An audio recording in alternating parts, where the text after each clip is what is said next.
I know you have planned of purchasing a vehicle recently, but in this video I'll be telling you actually how to purchase a vehicle, because this is actually a problem that is faced by so many individuals, so many people that are actually willing to purchase a vehicle for the first time, even if it's their first, second, third, and even fifth time. So many people actually don't know how to purchase a vehicle, and that is a clear fact. You don't know how to purchase a vehicle.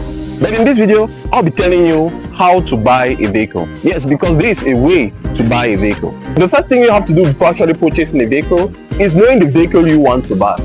Yeah, this is a point that is actually very neglected.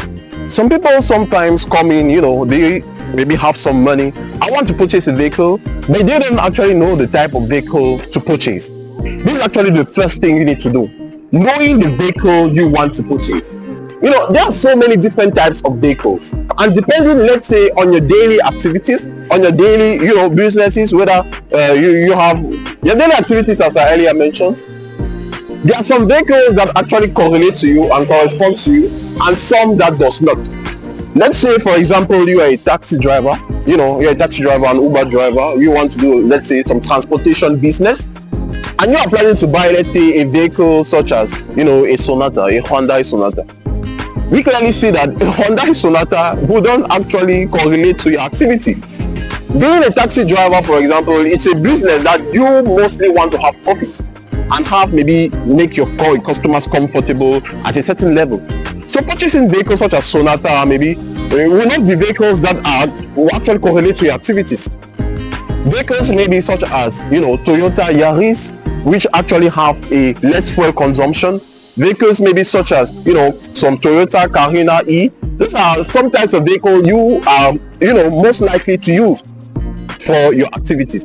Let's say if now you are someone that does maybe your day-to-day activities, your day-to-day businesses, such as someone who travels a lot, purchasing a vehicle, let's say, such as a Sonata, as I earlier mentioned, purchasing a vehicle such as a Mercedes, a RAV4, purchasing vehicles such as those will actually correlate to you. And we also have to be green, because in our surrounding here, you don't have to also purchase vehicles that actually correlate to your health conditions.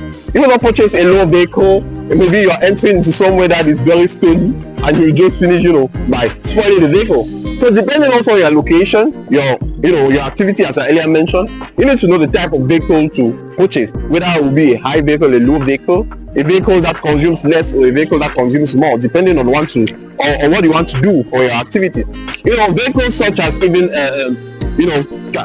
Corolla Verso or Avensis Verso. If you are somebody that goes in the carriage of luggage, and you need some space to actually do these activities, or if you are like a Clando driver that will only transport some customers, let's say in small distances such as 60 to 120 kilometers, vehicles like this will actually correlate to you. So that's the first thing. That's the first how to purchase your vehicle.